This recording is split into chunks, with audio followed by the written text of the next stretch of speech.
Buenos días, yo les voy a hablar sobre la teoría de la personalidad de Erich Fromm y vamos a hablar sobre sus características que tiene esta teoría, los temas que aborda, eh, las partes buenas y malas sobre cómo plantea la teoría en cada uno de los aspectos y el método de investigación que Erich Fromm tenía y cómo es que, o en qué más bien se basó su, su teoría, en qué investigaciones fue que empezó a basarse su teoría. Eso es más que nada grandes rasgos de lo que vamos a hablar.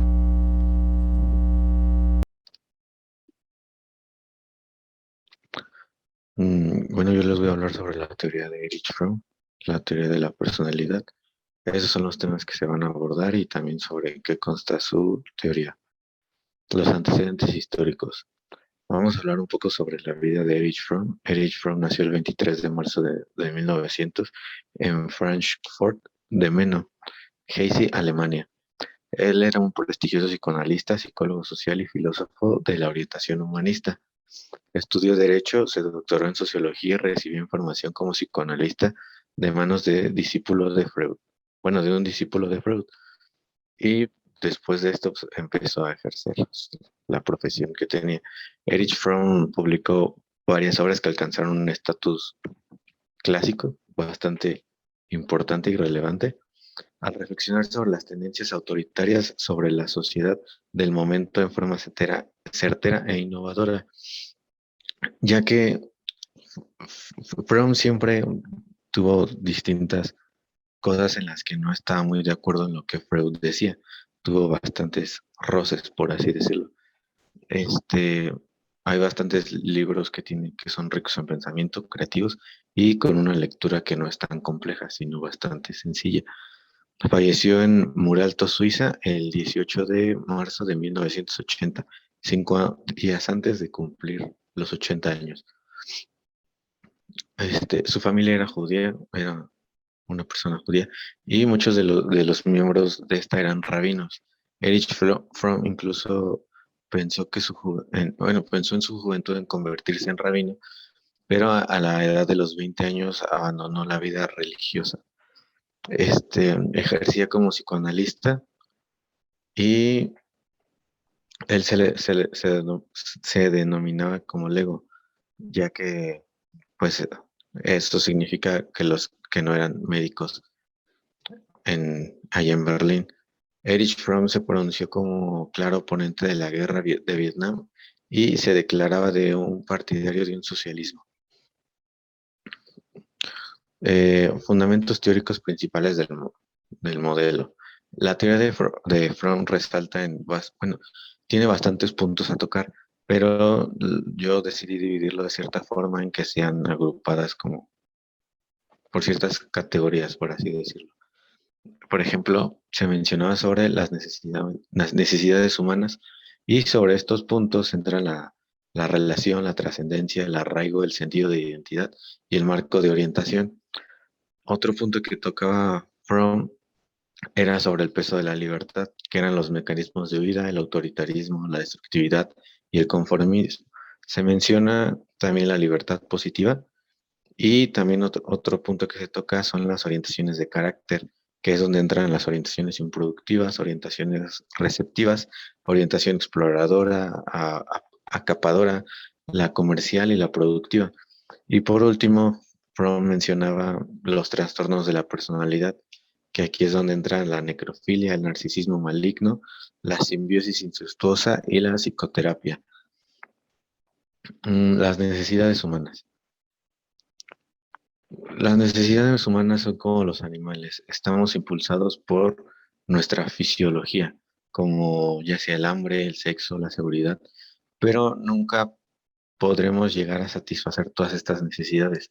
Por alguna u otra razón, no llegar a completarlas es bastante complejo. Fromm postuló tres maneras fundamentales en las que una persona puede relacionarse con el mundo, que es la sumisión, el poder y el amor.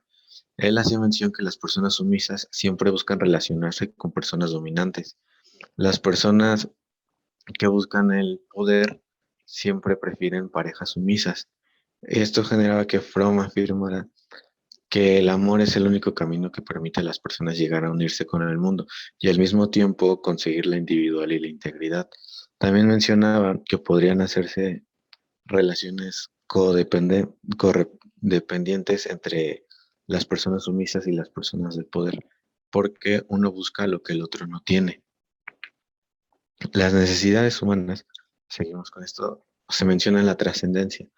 La trascendencia, a diferencia de los animales, quiere decir que los seres humanos están impulsados por la necesidad de trascendencia, que se define como el anhelo de superar una existencia pasiva y también una existencia accidental para poder entrar en el reino de la determinación y la libertad. Esto nos genera que crea un significado de estar activo y cuidar de lo que creamos, pero también podemos trascender a la vida destruyéndola e imponiéndonos por consiguiente a nuestras víctimas. Muchas veces el ser humano con tal de crecer y avanzar destruye otras cosas. Un claro ejemplo podría ser nuestro deseo por llegar a conquistar otros planetas, el avance tecnológico, etcétera, hace que incluso estemos deteriorando nuestro propio planeta a tal grado de generarle calentamiento global, este, pues la lluvia tóxica, ¿no? Fuegos, bueno, incendios forestales. Fromm sostenía que los humanos son la única especie que usa la agresividad maligna. Esto quiere decir que mata por motivos distintos a la supervivencia. Y volvemos a lo mismo. Muchas veces el humano está determinado a hacer cosas que no deberían de hacerse. La necesidad de trascender puede aparecer como un aspecto creativo productivo, en cambio el hombre que por algún motivo no puede ser creativo o productivo, necesita satisfacer estas necesidades de otro modo. Si no puede producir vida, ni arte, ni ninguna otra cosa, entonces puede alcanzar la satisfacción de la necesidad de trascender a través de la destrucción de la vida y pues, de los seres vivos. También hace mención sobre el arraigo. Este quiere decir que es el deseo de echar raíces o sentir que el mundo es como un hogar para nosotros, el sentirnos seguros. El arraigo también puede encontrarse mediante estrategias productivas o improductivas. Este se encuentra en la evolución de la especie humana, viene con nosotros mismos. El hombre tiene una sola posibilidad si quiere ser sano, poder desarrollarse y sentirse como en casa.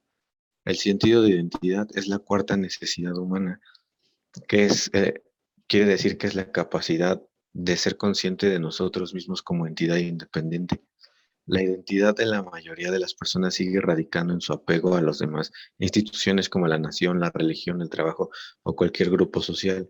Fromm afirmaba que los hombres primitivos se identificaban más con su clan y no se consideraban individuos con una existencia independiente de su grupo. Aquí es una tabla que se puso para que quede más claro sobre los componentes negativos y los positivos de cada una de las necesidades. En la relación, sus componentes negativos es la sumisión y la dominancia, pero el positivo es el amor. En la trascendencia, su destructividad, pero su positivo es la creatividad. En el arraigo, la fijación es el componente negativo, pero su componente positivo es la unidad. El sentido de identidad, el negativo es adaptación al grupo y el positivo es la individualidad. Y por último, el marco de orientación son los objetivos irracionales y el positivo son los objetivos racionales. Ahora hablaremos sobre el peso de la libertad.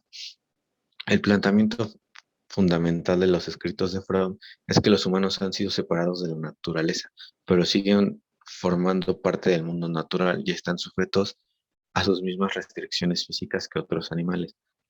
Esto quiere decir que el humano fue apartado para que no fuese como tal naturaleza, sino algo más. Pero hasta cierto punto tienen restricciones físicas que otros animales no tienen.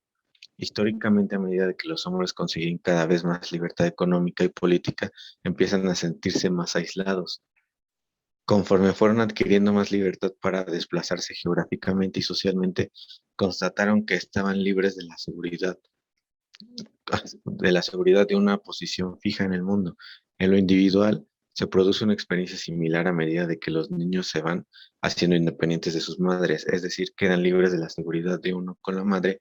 Este peso genera la ansiedad básica, la sensación de estar solos en el mundo. Por ende, Fromm decía que por eso se le puso el peso de la libertad, porque la libertad puede sonar hasta cierto punto atractivo, coqueto, interesante, pero nunca nos hemos dado cuenta o nos ponemos a analizar qué tanta carga hay detrás de esa libertad. Y Fromm nos lo explica en estas formas, en el llegar a sentir ansiedad por la falta de alguien, el que a pesar de que uno tenga, pues ahora sí que lo indispensable, se siguen sintiendo solos, vacíos, etcétera. Es lo que Fromm propone sobre el peso de la libertad y es como que lo que da a entender. Hace mención sobre los mecanismos de huida. Fromm identificó mecanismos de vida básicos, que son el autoritarismo, la destructividad y el conformismo. A diferencia de las tendencias neuróticas de Horney, los mecanismos de huida de Fromm son las fuerzas impulsoras en las personas normales, tanto en lo individual como en lo colectivo. Fromm mencionaba que el autoritarismo es la tendencia a renunciar a la independencia del sí mismo y fusionarlo con alguien o algo que se encuentra fuera de él, a fin de adquirir la fuerza de la que carece el individuo. Puede generar el sadomasoquismo. ¿Por qué? Porque como dice Fromm, a fuerzas tiene que ser una persona o algo que sea externo a nosotros. Y muchas veces las personas, cuando están pasando por autoritarismo, una vez que encuentran una persona, se van al sadomasoquismo, porque de cierta u otra forma eso les gusta, y más de que es el hecho de que es externo a ellos, o sea, ellos no controlan lo que la otra persona les haga. La destructividad, esto tiene su origen en los sentimientos de soledad, aislamiento e impotencia. Todos los individuos como los países pueden usar la destructividad como mecanismo de huida. Mediante la destrucción de personas y objetos, una persona o nación intenta recuperar los sentimientos de poder perdidos. Esto quiere decir, muchas veces los países están dispuestos a la destrucción de incluso su propio pueblo con tal de que el país como tal no pierda. Como por ejemplo, muchas veces se han aprobado leyes, la gente reacciona y muchas veces el mismo país ataca a su gente, pero cuando ven que están siendo el ojo del mundo o, o que su nación está a punto de perderse, todos estos sentimientos de poder se van y lo que intentan hacer nuevamente es volver a acomodarlos. El conformismo es las personas que conforman e intentan huir del sentido de la soledad y del aislamiento al renunciar a su individualidad y convertirse en lo que otras personas desean que sean. Las personas solo pueden romper este ciclo de conformismo e impotencia alcanzando a la autorrealización o la libertad positiva. Muchas veces nosotros queremos complacer a todas las personas sin importar qué. Fromm decía que esto es conformismo. Nosotros nos perdemos a uno mismo con tal de ser alguien más. Por eso decía que para romper este ciclo de ser lo que los demás quieren, tenemos que alcanzar nuestra autorrealización y nuestra libertad positiva. La libertad positiva, Fromm nos dice que es las personas que pueden alcanzar esta forma de libertad mediante la expresión espontánea y plena de sus potencialidades, tanto racionales como emocionales. La libertad positiva representa una solución satisfactoria al dilema del humano de formar parte del mundo natural, estando otra vez separado de este. Esto quiere decir que uno ya es, cuando uno encuentra su libertad positiva, quiere decir que uno ya está pleno, ya no tiene tantas repercusiones, no tiene preocupaciones tanto a la forma de expresar, a la forma de cómo quiere llegar a ser, de lo que puede hacer, tiene una satisfacción él mismo. Ahora entramos a las orientaciones de carácter. Las orientaciones de carácter nos dicen que esta es la manera relativamente invariable que tiene una persona de relacionarse con los demás y con las cosas. El carácter, Fromm dice que es como el sistema relativamente estable de impulsos no instintivos mediante los que una persona se relaciona con el mundo humano y con el mundo natural. Las personas se relacionan con el mundo de dos modos, al obtener y usar cosas, que es la asimilación, y al entablar relaciones consigo mismas y con los demás, que es la socialización. La orientación receptiva dice que es cuando sienten que la fuente de todo lo positivo se encuentra fuera de ellos y que la única manera de posible de relacionarse con el mundo es mediante la recepción de cosas, entre ellas el amor, conocimientos y posesiones materiales. Estas personas están más interesadas en recibir que en dar y quieren que los demás los colmen de amor, ideas y regalos. Las cualidades negativas de las personas sí, de las personas receptivas incluyen pasividad, sumisión y falta de confianza en sí mismos, y sus rasgos positivos son la lealtad, aceptación y la confianza. La orientación exploradora. Estas personas creen que la fuente de todo lo bueno está fuera de sí mismos. Sin embargo, toman lo que desean de manera agresiva en lugar de recibirlo de una manera pasiva. Sus relaciones sociales tienden a usar la astucia o la fuerza para arrebatar a los demás la pareja, las ideas o las propiedades. En el mundo de las ideas, las personas exploradoras prefieren robar o plagiar antes que crear. En el aspecto negativo, nos dice que estas personas son egocéntricas, engreídas, arrogantes y seductoras, pero su aspecto positivo es que son muy impulsivos, sí, impulsivos, altivos, encantadores y seguros de sí mismos. La orientación acapadora es un lugar de valoración a las cosas que están fuera de nosotros mismos y buscan conservar lo que ellos tienen.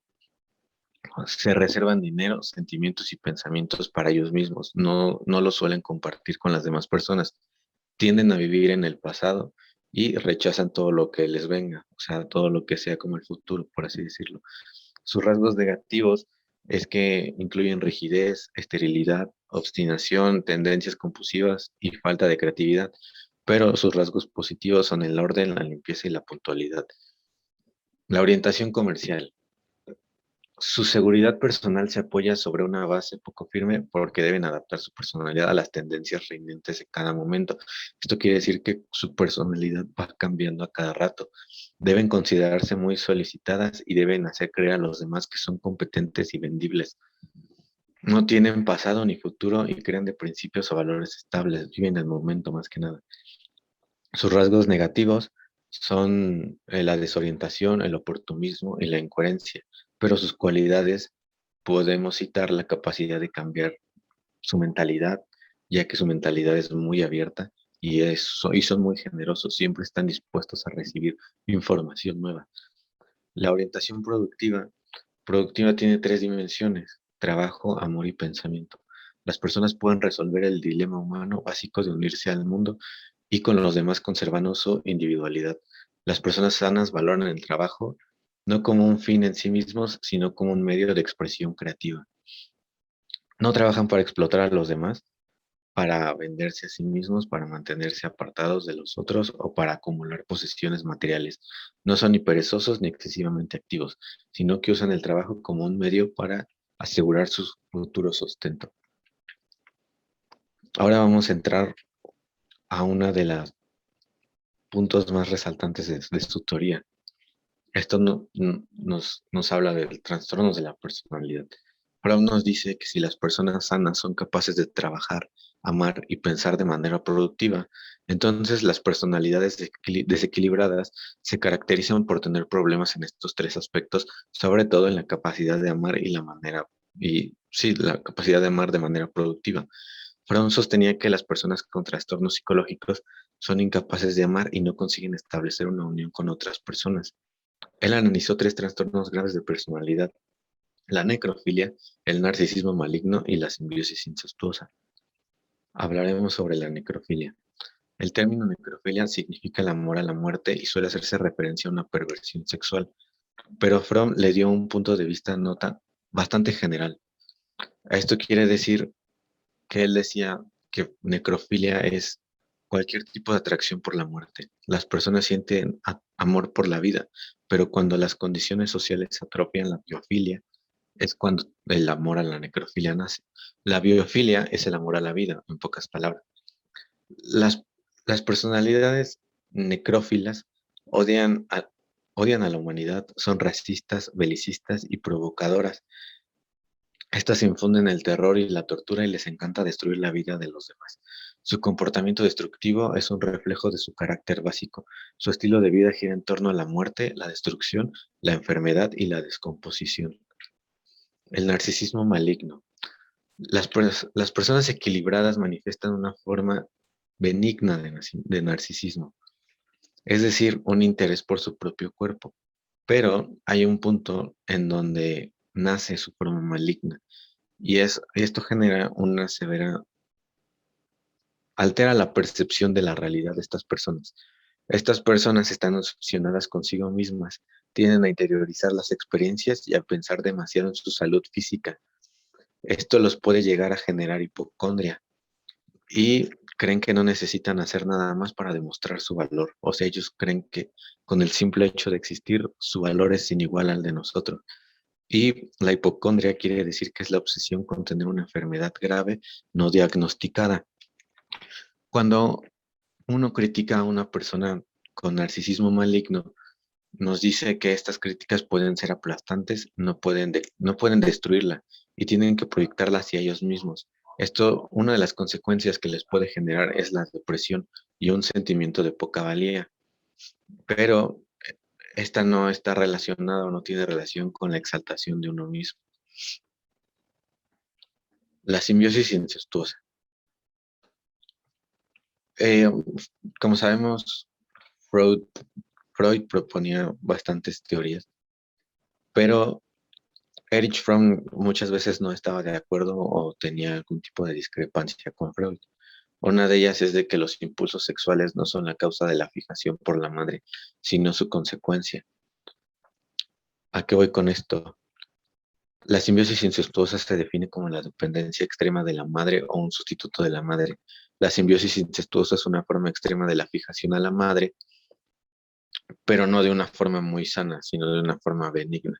Los hombres que tienen esta fijación nos dice que buscan, necesitan una mujer que cuide de ellos, que los adore y los admire y que también les genera una ansiedad cuando no se logran satisfacer estas necesidades que están buscando. La orientación incestuosa distorsiona la capacidad del pensamiento, elimina la capacidad de amar e impide a las personas alcanzar la independencia y la integridad.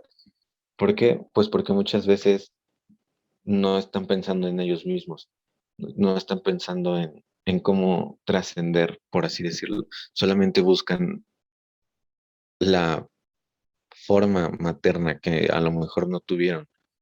Y esto quiere decir que muchos de estos individuos les pueden generar patologías y les pueden surgir los trastornos de la personalidad. Disfrutan destruyendo a quienes consideran inferiores a ellos y poseen una relación simbiótica neurótica con su madre o al sustituto de ella. Esto quiere decir que muchas veces pueden llegar a tener conflictos incluso con la persona que está siendo su madre, o sea, que está interpretando a su madre o incluso con su madre. La psicoterapia. Después de que se postularon estos trastornos, Freud decía que la psicoterapia, él estaba mucho más interesado en los aspectos interpersonales de la relación terapéutica y también afirmaba que el objetivo de la terapia es que los pacientes lleguen a conocerse a sí mismos, que se encuentren, que busquen su camino. Eh, Afirmaba que estos pacientes deberían de llegar a satisfacer sus necesidades básicas, que son la relación, la trascendencia, el arraigo, el sentido de identidad y el marco de orientación. Pero me afirmaba que los terapeutas no deberían de intentar ser demasiado científicos a la hora de entender al paciente. Solo con una actitud sociable se podía llegar a entender realmente lo que la otra persona era lo que quería o lo que la otra persona buscaba. Ahora vamos a hablar sobre la aplicación de la realidad de toda su teoría. Y esto nos va a traer a los métodos de investigación que Erich Fromm utilizaba. Fromm recopiló datos sobre la personalidad humana de distintas fuentes. Entre ellas también utilizó la psicoterapia, la antropología cultural y la prehistórica. Pero unos lugares más resaltantes de su teoría, o que más se hacen mención, fue de un pueblo de México y también de su análisis psicobiográfico de Adolf Hitler. El carácter social en el pueblo de México. Fromm y un grupo de psicólogos, psicoanalistas, antropólogos, médicos y estadísticos estudiaron el carácter social en Chiconcuac, que es un lugar aquí en México. El equipo entrevistó tanto a adultos como a la mitad de los niños de este pueblo aislado y decía que había 162 hogares y alrededor de unos 800 habitantes que en su mayoría eran agricultores y se ganaban la vida cultivando pequeñas parcelas de tierra fértil. Los describieron como se cita. Son egoístas, desconfían de los motivos de los demás, son pesimistas sobre el futuro y fatalistas. Muchos se muestran sumisos y se desprecian a sí mismos, aunque tienen potencial para la rebelión y la revolución. Esto obviamente pues nos deja mucho de hablar, porque es gente que hasta cierto punto está cansada con ellos mismos, pero en su fondo lo que quieren es un liberarse. Por eso es que se hace mención de que tienen un potencial a una rebelión.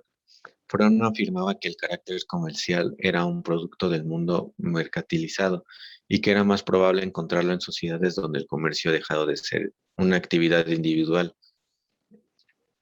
El carácter productivo acapador de estos individuos eran trabajadores eficaces e independientes. Solían cultivar su propia parcela y confiaban en conservar una parte de cada cosecha para la siembra y para el alimento. También hacía mención que la personalidad improductiva exploradora eran los hombres de este tipo que eran más como proclives a meterse en peleas con armas blancas o de fuego. Eran como personas más agresivas, por así decirlo. Y ahora vamos a hablar sobre el estudio psicohistórico de Hitler. Fromm estudió documentos históricos para trazar un retrato psicológico de una persona importante. En este caso, eligió a Hitler. Fromm consideraba que Hitler era el ejemplo más notorio de una persona con síndrome de decadencia, con una combinación de necrofilia, narcisismo maligno y simbiosis incestuosa. Aquí hago mención porque Hitler antes de, bueno, ahorita se los voy a explicar. Fromm afirmaba que cada fase de desarrollo es importante y que los primeros años de vida de Hitler no había nada que lo impulsara de forma inevitable hacia el síndrome de decadencia. O sea, hasta el momento todo iba bien con Hitler. Pero como todos sabemos, Hitler fue rechazado de la escuela de dibujo, si no mal me equivoco. Eh, También creo que tuvo ciertas repercusiones cuando fue la Primera Guerra Mundial.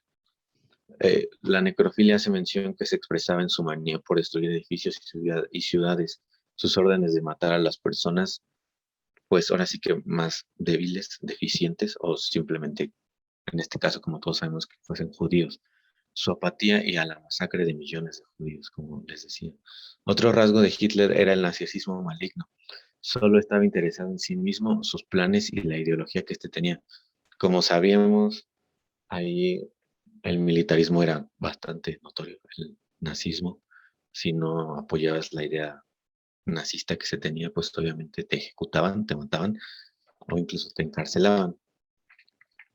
Esto era lo que Fromm mencionaba sobre su narcisismo maligno. Su convicción de que podía construir una Reich de 1000 años de duración es indicio de una presunción extrema. Decía que Hitler, por así decirlo, era muy narcisista, era una persona muy, muy narcisista. Hitler también poseía rasgos de simbiosis incestuosa que se manifestaban en su apasionada devoción, no por su madre real, sino por la raza germana. Como podemos ver, la teoría de Fromm es bastante, bueno, su teoría de personalidad es bastante sencilla de explicar, tiene puntos que son fáciles de entender, tiene unos temas, por así decirlo, principales que tienen sus subdivisiones y cada uno de ellos tienen como una secuencia para que al final todos se terminen conectando. O sea, desde el sentido de que uno se pierde como persona hasta el punto en llegar a tener un trastorno mental. Esta es una de las razones por la cual la teoría de Freud me gusta, porque habla mucho sobre la personalidad del ser humano como en realidad es. cómo puede cambiar de actitud de un momento a otro, cómo el panorama o el entorno social puede ser el detonante a la perdición. Y esto sería todo por mi parte. Mm, Gracias por ver el video y este es un trabajo de mi materia de psicología. Esto fue a grandes rasgos la teoría de personalidad de Erich Fromm y también un poco de su vida. Gracias. Bueno, en conclusión podemos decir que la teoría de Erich Fromm es una teoría que nos habla más que nada sobre cómo el hombre, el ser humano, se va descomponiendo, por alguna forma así decirla, por el entorno social en el cual está implicado. Muchas veces, sin que nosotros nos demos cuenta, las personas tienen una influencia mayor en nosotros mismos, porque incluso muchas veces nosotros se lo permitimos o esperamos algo a cambio, incluso muchas veces sin esperar algo a cambio lo seguimos haciendo.